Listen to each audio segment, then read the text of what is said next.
नमस्कार सगळ्यांना. आज डे 6. आज आम्ही गोकर्ण टू मालवण जाणार आहे व्हाया गोवा. आणि गोव्यात 1-2 स्पॉट बघणार आणि मग नंतर मालवणकडे जाणार.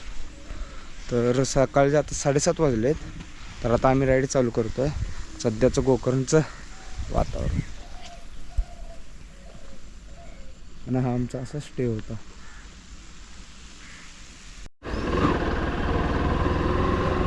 मस्तपैकी व्ह्यू सहित गुड बाय करताना गोकर्णाला भेटू नंतर कधीतरी लवकरच.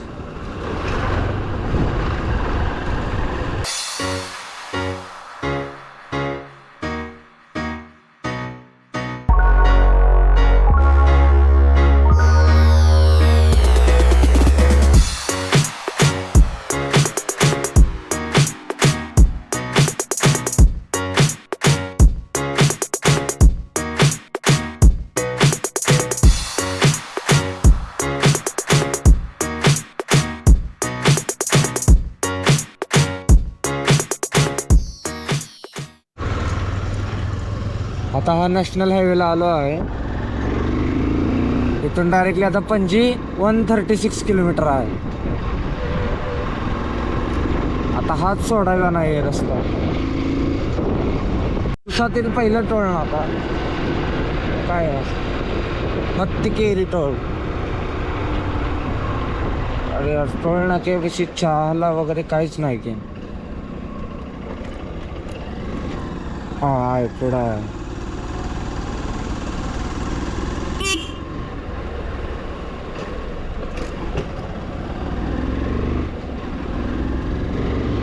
हाच एक ब्रेक चालू आहे छोटासा. आपली गाडी पार्क आहे. नासावी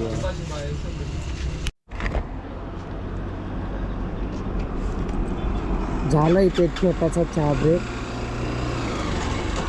आता डायरेक्टली गोव्यामध्ये थांबवा म्हणतोय, कारण की गोव्यामध्ये ना पेट्रोल थोडं स्वस्त आहे. 96 आहे 97 आहे.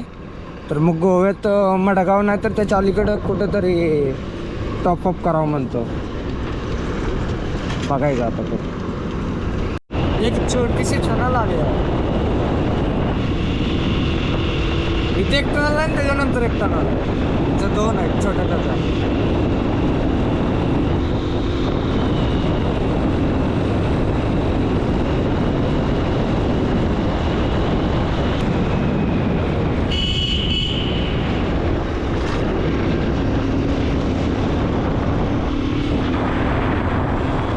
असा व्ह्यू.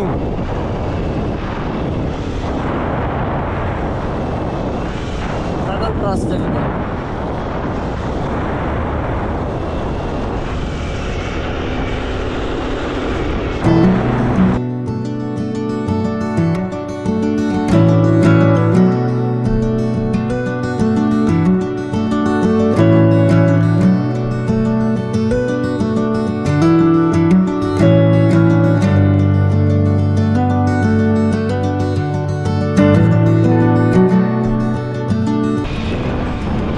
बॉर्डर संपली. आता गोवा बॉर्डर चालू झाली. Welcome to Goa. गोव्यात आपलं स्वागत आहे.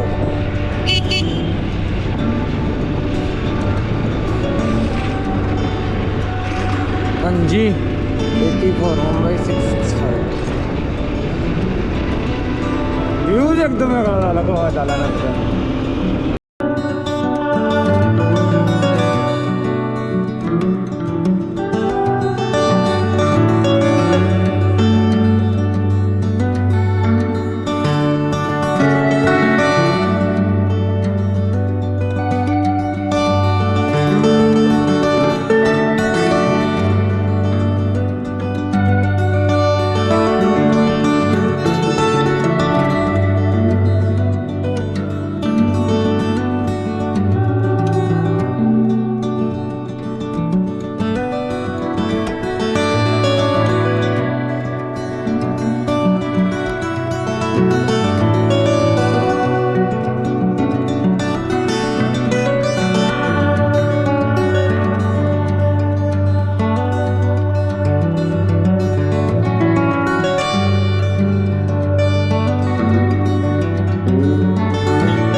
घाट उतरलो, खूप गर्दी. त्या घाटामुळे जरा गर्दी झाली.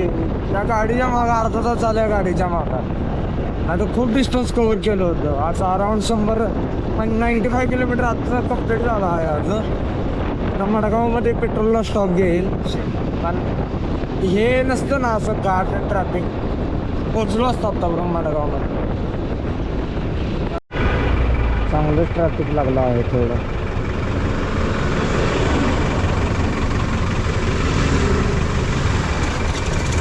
काय तुम्ही थांबवतात थोडं आणि हळूहळू सोडतात. आता आपल्या इकडली बाजू सोडायला चालू केली, डावी बाजू. घरं किती चांगले आहेत गोव्यातली, पूर्ण जुन्या टाईपची. असा आहे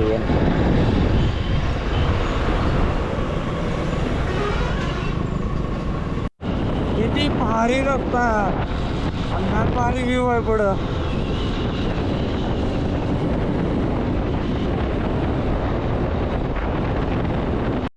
तिसऱ्यांदा फ्यूल टॉपअप करतोय. आत्ता इथं 96 आहे पेट्रोल, म्हणून मी तर टाकायला लागलो. आणि आत्तापर्यंत रनिंग झाले 993.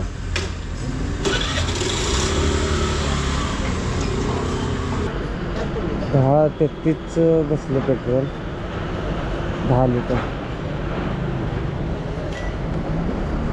हो, अर्धी पण 10च बसलं होतं. म्हणजे गाडी देते बरोबर ॲव्हरेज 45 आणि 50च्या मध्ये. इथं थोडं ट्रॅफिक दाखवत आहे. हाच तेवढा पॅच आहे ट्रॅफिकचा, नंतर नाही आहे काय. हां, सिग्नलमुळं ट्रॅफिक आहे. आपल्याला काय बाईकवरनं लई कवर होतं. केरळला तो ऑल इंडिया वॉक सायकलीवर चालला आहे. अरे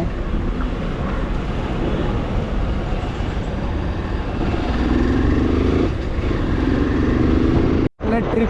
आणि अशा प्रकारे आपल्या ट्रिपचं 1001 किलोमीटर कंप्लीट झालेलं आहे. हे आहे वाटतं एक चर्च आहे, मला याचं नाव एवढं परफेक्ट माहीत नाही आहे. याचं नाव इथं आहे सेंट कॅथेड्रल बॅसिलिका. इथे हे बघायला आलो. आता एंट्रन्स कुठून आहे काय माहिती, ते शोधावं लागेल. फायनली पोचलो आहे बेसिलिका चर्चमध्ये. दाखवतो, असा आहे चर्च.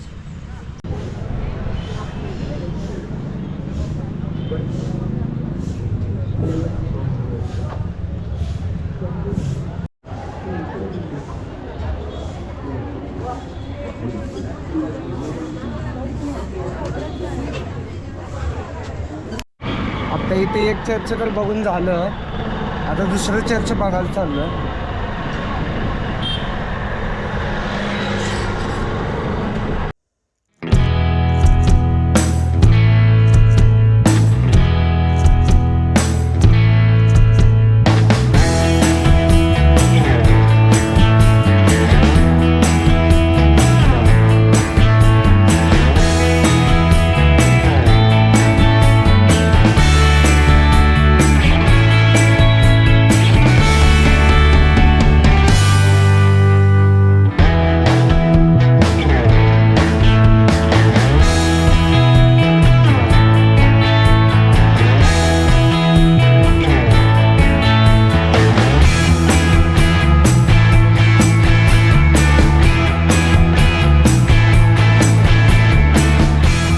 झाला आहे आवर लेडी ऑफ द इमॅक्युलेट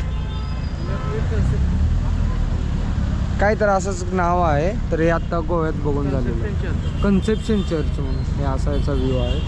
आणि इकडे हा गोव्याचा मेन रोड. असंच थोडं गोव्यात आता फिरतोय. ते फाउंटेन्सला चाललो आहे, म्हणजे तिथं ना थोडा चांगला व्ह्यू पॉईंट आहे. तर असे इथं गोव्यातले लहान लहान गल्ले शॉपिंग. इकडे एक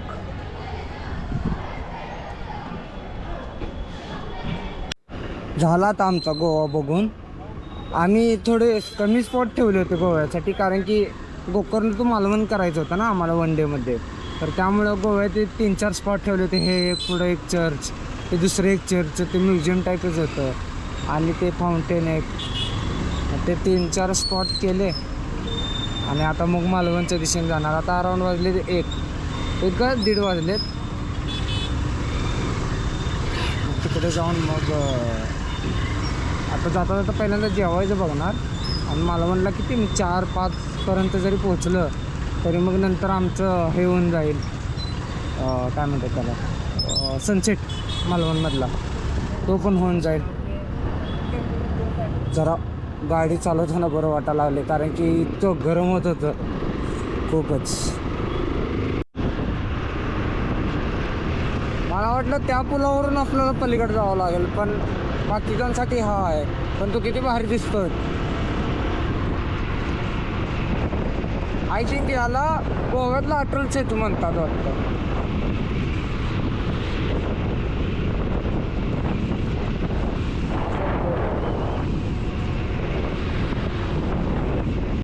एक्झिट केला आहे पंचमधून. आता हा रस्ता सर्व मालवणलाच जातो. जायचं मालवणला. आता फक्त जेवायला कुठेतरी ब्रेक घेईल नाहीतर बरोबर अराऊंड 4-5 पर्यंत मालवणला पोहोचून मालवणमध्ये सनसेट बघू शकतो. छत्रपती शिवाजी महाराज चौक.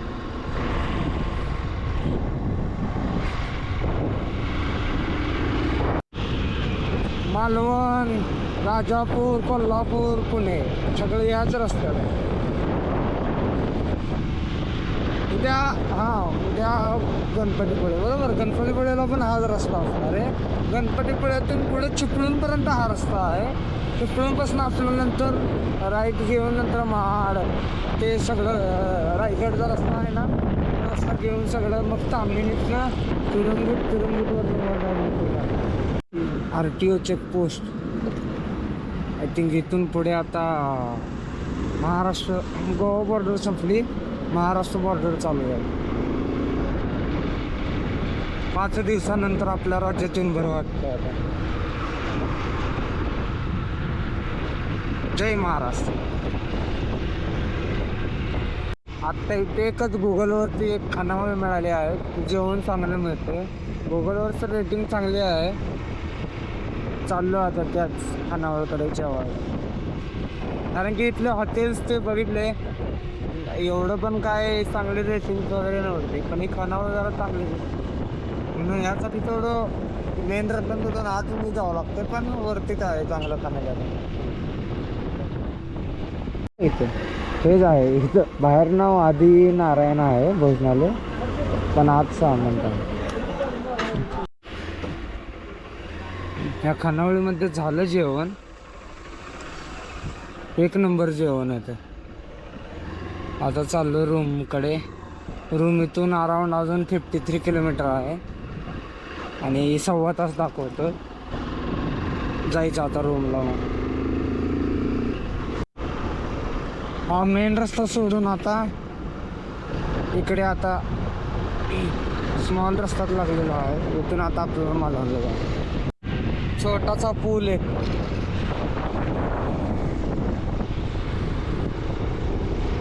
कोणती नदी आहे काय माहित नाही. काय व्ह्यू आहे इथं, नारळाची झाडं इकडे.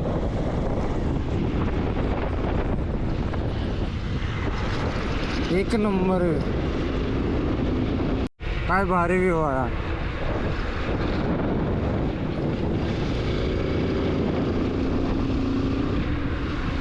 काळशेगाव होतं.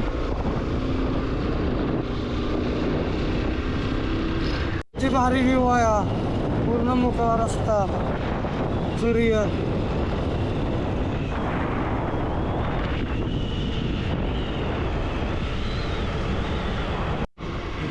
पोहोचलोय आता स्टे पाशी, म्हणजे अराउंड 1-1.5-2 किलोमीटर राहिलं स्टे.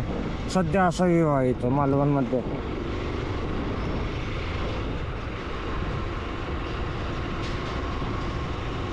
सगळा कोस्टल रिजन सेमच आहे म्हणायचं मग.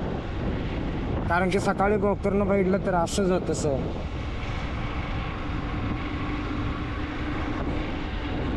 फायनली स्टेवर पोचलो आहे. असा आमचा स्टे आहे. लगेच काढतोय आता, रूम दाखवतो थोड्या वेळात. चलो रूममध्ये आता फ्रेश होऊन आता नवीनच प्लॅन बनलाय. कसलं मित्रमंडळ आहे ते? अचानक तरुण मित्रमंडळाने प्लॅन बनवला आहे की आम्ही आता सिंधुदुर्ग किल्ल्यावरती चाललो आहे. आता वाजलेत 5 आणि हां असते चालू, जाऊन येतो आता लगेच तिकडे. मग कसं वाटतंय सिंधुदुर्गला आता जाऊन? आता बोटिंगला चालू आहे आणि नशीब एवढं चांगलं आहे आमचं, आमचीच फक्त शेवटची बोट आहे. यानंतर 5ला बंद. 15 मिनटं आम्ही मला उशीर झाला. इथून पुढे ते घेणारच नाहीत एंट्री. चला जाऊ. बोटवर जाताना व्ह्यू कडक आहे का? सिंधुदुर्ग किल्ल्याबद्दल सांगायचं झालं तर हा तर किल्ला आपला सगळं माहिती आहे, छत्रपती शिवाजी महाराजांनी बांधलेला आहे. हा 17व्या शतकात बांधलेला आहे आणि हा किल्ला 1664 ते 1667 3 वर्ष कालावधीत महाराजांनी बांधला होता. हा किल्ला एकूण 48 एकरमध्ये पसरलेला आहे आणि ह्याची पूर्ण कडाने लेंग्थ आणि 3 किलोमीटरची आहे आणि 30 फूट उंचीवरती आहे आणि 12 फूट याची थिक वॉल्स आहे. आणि ह्याचं जर एंट्रन्स बघितलं तर हा असं गोलाकार आहे, डायरेक्टली सरळ नाही आहे. तर जेव्हा कधी हमला होईल तेव्हा शत्रूला येण्यात प्रॉब्लेम हो. आणि हे मेन दाराच्या एंट्रन्समधूनच आल्यावरती एक छोटंसं मंदिर आहे. इथे एक छोटंसं म्युझियम आहे किल्ल्यावरच्या वस्तूंचं, क्रेन, वेगवेगळे फोटोज.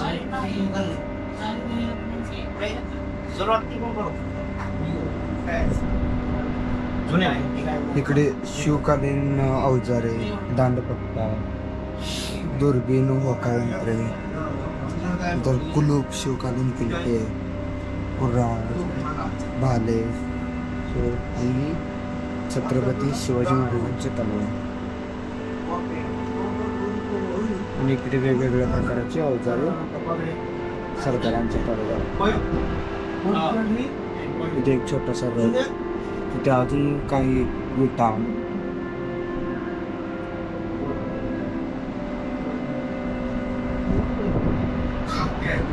आणि इथे देवघरातील पूजेचे साहित्य, त्या काळात असे वेगवेगळे म्युझियममध्ये साहित्य आहेत. हे आहेत छत्रपती शिवाजी महाराजांच्या हाताने टाळ यांच्या ठेस्याच्या चांदीची प्रतिकृती आहे. आणि इथे कॉईन्स आहेत त्या 1700च्या दशकातील. इथे एक भवानी माताचं मंदिर पण आहे किल्ल्यावर, मंदिर आहे. तर इथे ना महाराजांचे ॲक्च्युअल पायांचे ठसे आहेत, ते दाखवतो तुम्हाला. हे हाताचा ठसा, तर महाराजांचे पायाचे ॲक्च्युअल ठसे इथे आहेत. सिंधुदुर्ग किल्ल्यामध्ये 3 मेन गोड पाण्याचे स्रोत होते, दूध बाव, साखर बाव आणि दही बाव. तिथून वेगवेगळे म्हणजे पाण्याचे रिझर्वायर होते इथे. मी तुम्हाला ते एका रिझर्वायरची व्हिडिओ दाखवतो. हे असे रिझर्वायर आहे. अजून एक आहे या बाजूला, हा साखर बाव आहे. हा हे असे काय विवाह आहे. हे असं आहे इकडे विवाह. आय थिंक इथे स्कुबा डायव्हिंग पण होते. इथेच मालवणला राजकोटला आलोय. इथं महाराजांची एक भव्य मोठी मूर्ती. राजकोट मालवण महाराजांचा पुतळा हा 91 फुटाचा आहे आणि ती तलवार 23 फुटाची आहे. आणि हा जगातील सगळ्यात उंचीचा महाराजांचा पुतळा आहे. फायनली आज आमचा डे 6 मालवणमध्ये संपतोय. आणि ट्रिपमध्ये हाच म्हणजे खूप भारी दिवस ठरला, कारण की अनएक्सपेक्टेड खूप प्लॅन्स बनले. आमचा सिंधुदुर्ग किल्ला बघितला, खूप भारी वाटलं. आणि इथं अजून हा राजकोट बघितला, महाराजांची सगळ्यात उंचीवरची मूर्ती. तर मग आजचा आमचा दिवस इथं संपवतो. चला बाय बाय.